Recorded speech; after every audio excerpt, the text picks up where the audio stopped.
అంటే జగన్ గారు ఉన్నారు. జగన్ గారు నిన్న తిరుమలకి వస్తాను దర్శనం చేసుకుంటాను అన్నారు. సో సడన్ గా క్యాన్సిల్ చేసేసారు. ఏంటి అసలు డిక్లరేషన్ ఇవ్వడానికి ఆయన అంత తడబట్టడానికి రీజన్ ఏంటి అసలు? డిక్లరేషన్ ఇచ్చితే ఇంట్లో ప్రాబ్లంలు ఉంటాయమ్మా.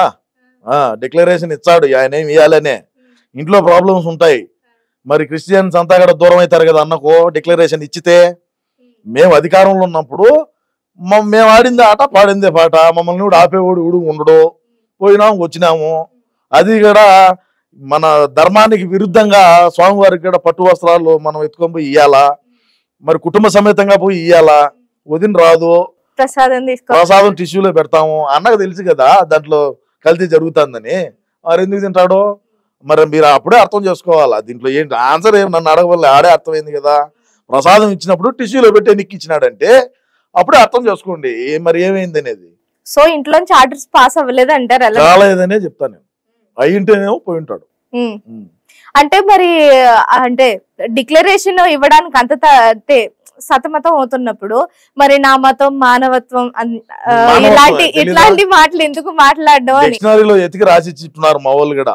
మానవత్వం మనకు మా అన్నకు ఉండేటువంటి అంత మానవత్వం ఎవరికి ఉండదు. ఎందుకంటే చిన్నాయన్ను ఎవడైతే గొడవలతో వేసాడో వాడిని పక్కన పెట్టుకొని తిప్పటం అనేది మానవత్వం. సొంత చిన్నాయన చనిపోతే రోడ్డు మార్గంలో పోవటం అనేది మానవత్వం. ఏ లంగా పన్నున్నా ఫ్లైట్ వేసుకొని పోయేవాడు కడపకు, అటువంటి వాడు రోడ్డు మార్గంలో పోయినా అంటే అది మానవత్వం అనుకోవాలా.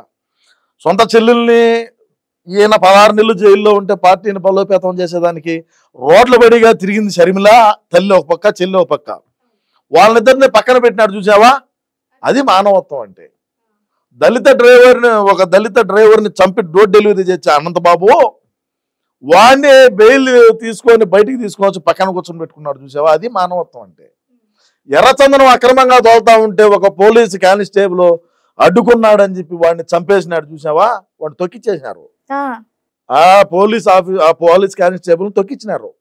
అయినా కూడా ఏం మాట్లాడలేదు చూసావా, అది మానవత్వం అంటే. మరి ఇన్ని మానవత్వం ఇట్లాంటివి చెప్పుకుంటా పోతే కొల్లలు ఉన్నాయి. ఒకటి మీ దృష్టిలో మానవత్వం అంటే ఇది మా పార్టీలో, మాది కాదు మా పార్టీలో. మీ పార్టీలో అది నాది వేరు ఉంటది. నేను నిజాలు నిర్భయంగా చెప్పేటువంటి వ్యక్తిని. నీకు తెలియదేమమ్మా నా గురించి. నిజాలు నిర్భయంగా చెప్తా. మీరు ఏ ప్రశ్నలు వేసినా కూడా దేనికి దడిచేది లేదని మరొకసారి చెప్తా ఉండా. మీరు బ్రహ్మాండంగా మీరు ఓపెన్ గా అడగండి. అంటే హిందూయిజం అంటే నమ్మకం అంటే నమ్మకం అని ఒక పక్క చెప్పుకుంటూనే మళ్ళీ ఒక డిక్లరేషన్ అడగగానే ఇదే హిందూయిజం అంటాం ఎంతవరకు కరెక్ట్? మరి 4 గోళ్ల మధ్యలో బైబిల్ చదువుతాడు, బయటకు వచ్చి నా ముస్లింలు, నా మైనార్టీలు, నా హిందువులు అంటాడు. మరి దీన్ని ఏం చూడాలా? ఇప్పుడు హిందూయిజం అంటే అది చట్టం, అది నువ్వు నేను రాసింది కాదు. నువ్వు నేను లేదంటే చంద్రబాబు నాయుడు గారు, పవన్ కళ్యాణ్ గారు చెప్పింది కాదు. అది ఎప్పటి నుంచో వచ్చుతున్నటువంటి ఆచారము. డిక్లరేషన్ ఇచ్చి నువ్వు పో, నీకు ఇబ్బంది. ఎవడు ఆపినాడు నిన్ను? నోటీసులు ఇచ్చినావు అంటున్నావు. ఏ నోటీసులు ఇచ్చారమ్మా? చూపి, ఏమవుతుంది? రాష్ట్ర ప్రజానికానికి చూపి. మన సోషల్ మీడియా ఉండదు, లేదు ఆ పేపర్ లేదో నాకు పంపి, నేను ఒక ప్రెస్ మీట్ పెట్టి చూపించా, మా ఆయనకి ఇదో ఈ పేపర్లు ఇచ్చినారు, ఈ నోటీసులు ఇచ్చినారు, కొంతమందికి పోకూడదని. రోజా గారు అదే ప్రెస్ మీట్ పెట్టి చెప్తున్నారు, జగన్ గారిని అడ్డుకుంటున్నారంట కదా తిరుమలలో వెళ్లకుండా. భక్తులు వాళ్ళు కూడా ఆగ్రహంగా ఉన్నారు కొండ మీద. వీళ్ళు చేసినటువంటి పనులు ఏవైతే ఉన్నాయో 5 సంవత్సరాల్లో ఏదైతే కాలంలో మేము అధికారంలో ఉన్నప్పుడు వాళ్ళు కూడా భారీగా ఆగ్రహంతోనే ఉన్నారు. వాళ్ళు ఏమి మామూలుగా ఏమి లేరు, వేరే లెవెల్లో ఉంటుంది కథ జరిగిందంటే. మా అన్నకన్నీ తెలుసు, కానీ పొలిటికల్ డ్రామా ఏదో ఒకటి మా మీదికి రాకుండా వాళ్ళ మీదకి రుద్దాలా అనేటువంటి ప్రయత్నంలోనే ఈ తిరుమల అంశం కూడా. ఇంకా 5 సంవత్సరాలు ఉన్నాయి. రాబోయే రోజుల్లో కొన్ని బడాగా జరుగుతాయి. ఇది ఆఫ్టర్ ఆల్ ఊరికే ఊరికే అట్ట బయటకు వచ్చాయి చాలా. ఎందుకుండవు?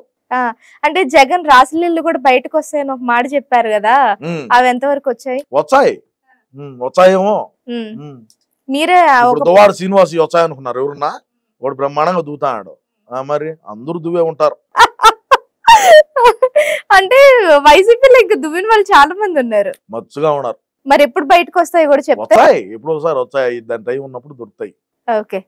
అండ్ నాకు తెలిసినంత వరకు నేను అనుకునేది ఏంటి అంటే, ఆయన నిన్న ఉంది కదా కోర్టు ప్లాన్ ఒకటి, ఆయనకి కోర్టుకు వెళ్లేది ఒకటి ఉంది. సో దాన్ని తప్పించుకోవడానికి తిరుమల ప్లాన్ పెట్టారని మేము అనుకుంటున్నాం. మరి మీరేమంటారు? అంతే అనుకో. నేను చెప్పింది ఏందమ్మా నీకు, ఇది ఆఫ్టర్ ఆల్ ఊరికే, ఇది చిన్న శాంపుల్ ఊరికే వదిలినాడు. ఇంకా రాబోయే రోజుల్లో ముందు ముందు భయంకరమైన ప్లాన్లు ఉన్నాయి. కులాల మధ్య చిచ్చు పెడతాడు, మతాల మధ్య చిచ్చులు పెడతారు, కొట్లాట్లు అవుతాయి, లా అండ్ ఆర్డర్ ఇష్యూ చేస్తారు. ఎవడన్నా రెచ్చిపోయి అవి ఉంటాయిలే, మామూలుగా ఇంకా ఉండాలి, టైం ఉండాలి నీకు. అండ్ మొన్న పేర్ని నాని ఒక ఛాలెంజ్ చేశారు.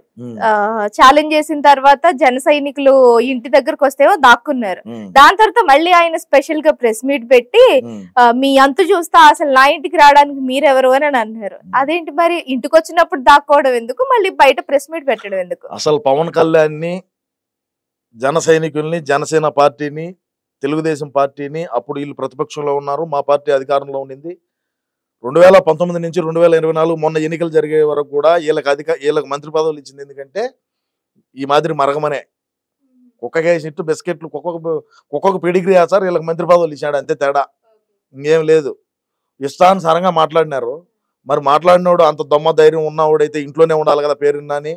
మరి ఈ ఆడ బెంగళూరుకో లేదంటే హైదరాబాద్కో పోయి ఉంటాడు. మరి కిట్టుకోడు ఊరికే అన్యాయం అయిపోయినాడు. వాడు ఏదో ఇన్స్టాగ్రామ్లో రీల్స్ చేసుకునేవాడు, వాడిని తీసుకొని వచ్చి ఒక ఎమ్మెల్యే టికెట్ ఇచ్చి వాడిని అన్యాయం చేసి, వాడు బ్రహ్మాండంగా రీల్స్ చేసుకుంటా, వాడు ఎంజాయ్ చేసుకుంటా ఉంటే వాడిని తీసుకొచ్చి ఇచ్చేసాడు. ఎట్టా పేరున్నాని గెలిచాడని తెలుసు.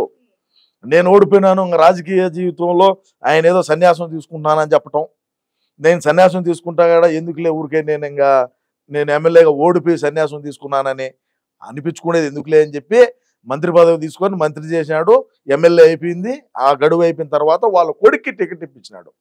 అది జరిగింది. వాడిని ఊరికే గొల్ల చేశారు తప్ప ఈయన మచిలీపట్నంలో పెరిగి కట్టలు కట్టింది ఏందమ్మా? నువ్వు అంత శుద్ధంగా చేసి ఉంటే ఎందుకు ఓడిపోయినావు మచిలీపట్నంలో? నీ కొడుకు ఎందుకు ఓడిపోయినాడు? అంతా అదే ముందు సున్నానే ఉండేది, ఏమనదు. సో తిరుపతి లడ్డు వివాదం గురించి మాట్లాడుకుంటే చాలా వరకు జులైలో వచ్చింది.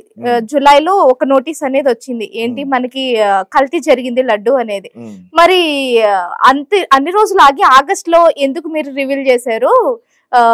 అది జులైలోనే చెప్పుండొచ్చు కదా మీరు, ఈ మధ్యలో మీరు ఏం మంతనాలు జరిపారు అని అంటున్నారు. నీకు ఒకటి తెలుసమ్మా, ఈ కామర్స్ టెండర్స్ అని, ఇది ఈ కామర్స్ టెండర్లు వేస్తారు. టెండర్లు వేసినప్పుడు 6 నెలలు అది దాని గడువు. కూటమి ప్రభుత్వం వచ్చి ఎన్ని రోజులు అయింది? 100 రోజులు, 3 నెలలు. మరి మన ప్రభుత్వం ఉన్నప్పుడే కదా టెండర్లు వేసింది. ఆడ బొక్క దొరికిపోలా ఎవడైంది, ఇంకేంది దాంట్లో మాట్లాడేమన్నా? ఇంకా ఆ చిన్న లాజిక్ తెలియకుండా ఎట్లా మాట్లాడతారో. 6 నెలలకు ఒక్కసారి ఈ టెండర్స్ని పిలుస్తారు. మన పార్టీ అధికారంలో ఉన్నప్పుడే జరిగింది టెండర్లు. మరి అది సప్లై చేసింది ఎవరు? మన పార్టీలో ఉండే, మన పార్టీ అధికారంలో ఉన్నప్పుడే కదా ఆ టెండర్ తీసుకునేవాడు. మరి ఆ టెండర్ తీసుకున్నవాడు మనకి ఎంతో మొట్ట చెప్పుంటాడు కదా, ధర్మారెడ్డికో, సుబ్బారెడ్డికో, లేదంటే కరుణాకర్ రెడ్డికో, జగన్ అన్నకో చేరసండి అని చెప్పి చేరుతుంటారు కదా. మరి ఇంకేంది పంచాయితీ? మన ప్రభుత్వం మనం అధికారంలో ఉన్నప్పుడు టెండర్ వేసుకునింది. ఈ కూటమి ప్రభుత్వం వచ్చి 3 నెలలు అయింది. మన ప్రభుత్వంలో ఉన్నప్పుడే ఈ గోలుమాలు జరిగినాయి.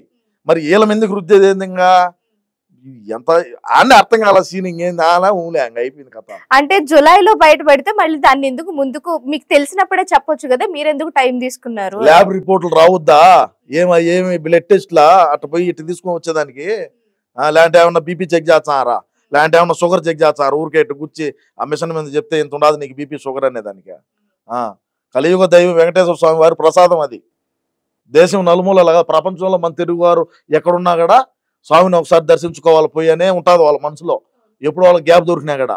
అటువంటి దాన్ని ఈ విధంగా వీళ్ళు భ్రష్టు పట్టించినారంటే మా పార్టీ వాళ్ళే ఒప్పుకుంటాము, మా వైసీపీ పార్టీ వాళ్ళే. చూద్దాం ఏమి సిట్లు వేస్తారో ఏంటి, ఎన్ని సిట్లు వేస్తారో ఏంటి. జగన్మోహన్ రెడ్డిని 16 నెలలు జైల్లో ఉన్నాం, ఇంకా ఉంటాం పోతాం, మళ్ళా పంపించండి. బట్టలు కూడా రెడీగా పెట్టుకున్నాడు బ్యాగులో. అండ్ పవన్ కళ్యాణ్ గారు దీని మీద ప్రాయశ్చిత్త దీక్ష చేస్తున్నారు. నిజం చెప్పాలంటే లడ్డు కలుషితం అయిపోయింది అని. మరి అలాంటప్పుడు వైసీపీ వాళ్ళు వీళ్ళు చేస్తున్న ఆరోపణలకి మేము ప్రాయశ్చిత్త దీక్ష చేస్తామని ముందుకు రావడం ఎందుకు? అలాంటి దీక్షలు చేయడం ఎందుకు ప్రతి నియోజకవర్గంలో? ఎవరు వైసీపీ వాళ్ళు వైసీపీ వాళ్ళు తప్పు చేసిన నా కొడుకులు చేస్తారు. ఈయనంటే పవన్ కళ్యాణ్ గారు అంటే లడ్డు తిరుమలలో అలాంటి ఒకటి అపచారం జరిగింది, దాని మీద ప్రాయశ్చిత్తం చేసుకోవాలి కాబట్టి దీక్ష. ఈ రోజు అంశం మీరు మాట్లాడుతున్నారు, ఈ రోజు మా పార్టీ వాళ్ళు వచ్చింది అంతే కదా. ఎవరైనా పెళ్ళాలతో విన్నారా? ఆడవాళ్ళు ఎవరైనా మొగుడిని తోడుకోమేరా? ఎందుకు పోలా? రారు పెళ్ళాలి బయటికి. ఎందుకంటే ఇది చేసిన లంగాపని తెలుసు, అందరికీ తెలుసు, అందరికీ తెలుసుమా.